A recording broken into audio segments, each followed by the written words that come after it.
All right, deep divers, buckle up, because today we're taking a deep dive into a topic I know you're all eager to dissect.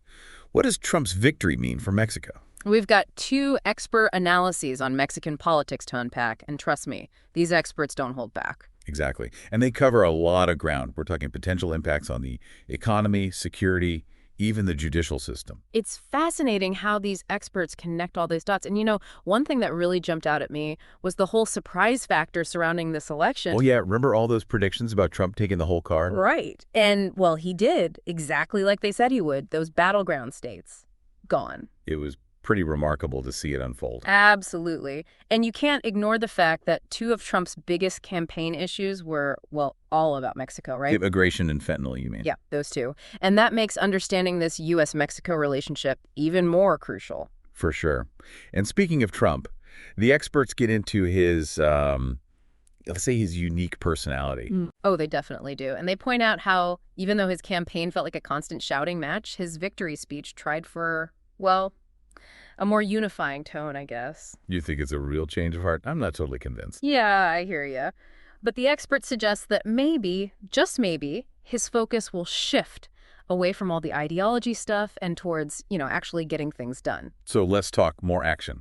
Exactly. They argue that his win shows voters want concrete results, not more debates on, like, gender ideology or whatever. Makes sense. Yeah. So how does all this pragmatism play out for Mexico? Well, the experts think it might actually be a good thing. Imagine genuine cooperation between the U.S. and Mexico on issues like security and fentanyl. Okay, yeah, that sounds pretty good in theory, but we all know how Trump operates, right? I mean, cooperation from him usually comes with a side of persuasion. Right, exactly. And the experts definitely highlight that. They point to the pressure tactics Trump's already hinted at. Like tariffs and cracking down on immigration. Exactly. Remember that time he threatened a 25% tariff on all Mexican goods? Oh, yeah. And then there's the whole promise of more deportations. Right. So we can't ignore the huge power imbalance here. A $2 trillion economy versus a $30 trillion one. Kind of like bringing a knife to a gunfight. Yeah, pretty much. But the experts also remind us that Mexico is the U.S.'s top trading partner. So both sides have a lot to lose if things go south. Absolutely. They've got to find solutions that work for everyone. Okay, so let's talk about security. This is where the experts see a potential upside. Right. They argue that if U.S. pressure actually makes Mexico safer, well, that's a win-win, right? For sure. They even brought up the example of Plan Merida. Remember that? That was a Bush-era thing, Well, right? yeah. To help Mexico fight drug trafficking. Yep. And while the U.S. definitely had its own interests in mind, Plan Merida did help bring down crime rates in Mexico. So there's at least a precedent for this kind of pressure leading to something good. Exactly. But, and there's always a but, the experts also have a big concern. They worry that cracking down on fentanyl coming into the U.S. could backfire on Mexico. How so? Well, think about it. If the cartels lose a ton of money from fentanyl, they'll need to find new ways to, make a profit. And that could mean more crime inside Mexico. Exactly. Things like kidnapping, human trafficking, all that stuff. It could get really bad. That's a scary thought. And it makes you wonder how Mexico will handle a Trump presidency. Right.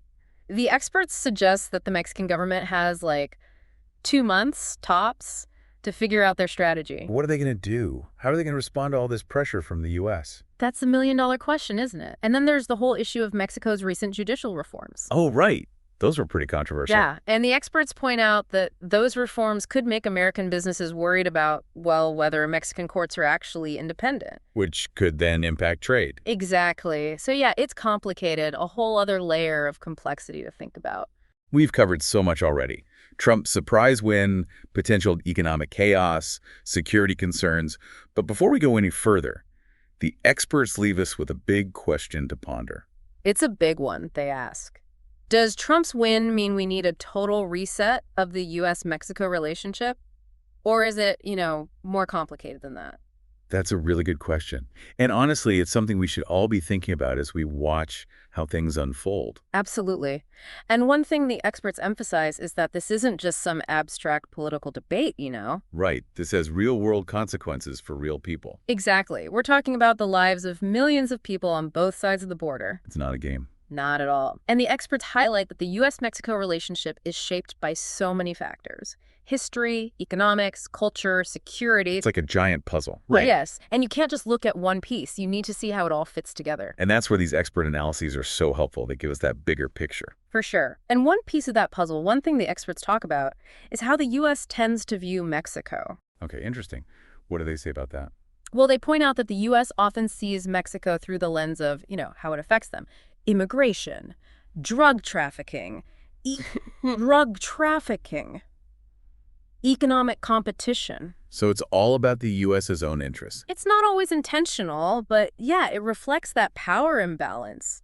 The U.S. doesn't always take the time to understand what's happening inside Mexico. Which is why it's so important for Mexico to have its own voice, right? Exactly. The experts say Mexico needs to be proactive, not reactive. They need to shape the conversation. They can't just sit back and wait for the U.S. to make demands. So how can they do that? What do the experts suggest? Well, first of all, they say Mexico needs strong leaders. Leaders who have a clear vision for the relationship with the U.S. Leaders who can stand up to Trump and negotiate effectively. Exactly. And it's not just about politicians either. The experts think civil society, business leaders, cultural figures, everyone has a role to play. It's about building bridges, right? Yeah. Yes. Building bridges and fostering understanding between the two countries. And that's especially important now, with all the tension around immigration. It's easy to get caught up in the rhetoric, but we have to remember that we're talking about real people.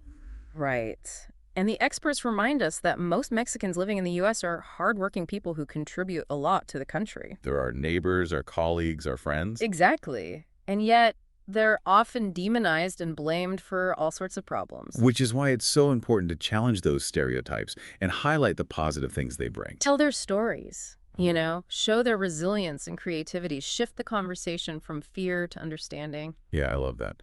Okay, so we've talked about strong leadership in Mexico, people-to-people connections, the power of storytelling. Right. And the experts also highlight something else that's really important, something that often gets overlooked. Okay, I'm all ears. What is it?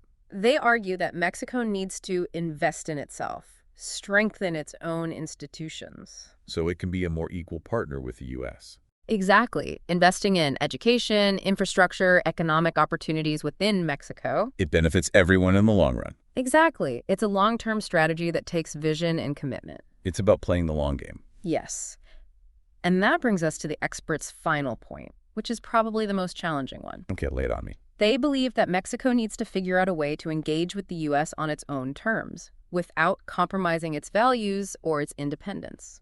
That's a tough one. How do you do that? It's not easy, but the experts point to examples throughout history where smaller countries have found a way to stand up to bigger, more powerful ones. By being strategic and sticking to their principles. Exactly. It's a delicate balancing act, but it's crucial if you want to maintain your independence. So what does this all mean for the future of the U.S.-Mexico relationship?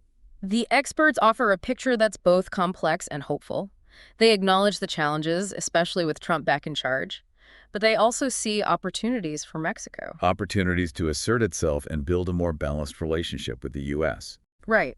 And it's important to remember that this isn't just about governments and policies. It's about people. Families. Communities working together to build a better future. It really is. It gives you hope that even with someone like Trump in the White House, Mexico can still, play its cards right and come out ahead. Exactly.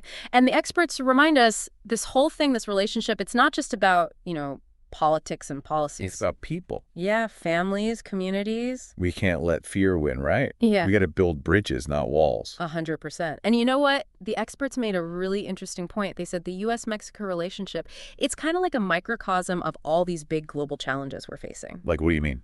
Well, globalization, migration, economic inequality, political division, it's all happening right here between these two countries. Wow. Yeah, you're right. It's a reminder that these problems, they don't stop at borders. Nope. And they need solutions that involve everyone. It's a wake-up call for all of us, really.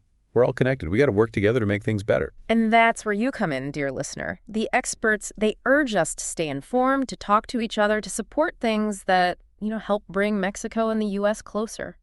So as we wrap up this deep dive into the U.S. election and, well, everything it means for Mexico, I want you to remember this. The future isn't set in stone. We can shape it. Exactly. Through our choices, through what we do, through our commitment to building a better world. Couldn't have said it better myself. Stay informed, stay involved, and stay hopeful, everyone. Thanks for joining us on this deep dive into, well, let's be honest, the sometimes crazy world of U.S.-Mexico relations. If you liked what you heard, don't forget to hit that like button, follow the show, and share this episode with your friends. Let's get everyone thinking deeper, right? Knowledge is power, but only if we share it.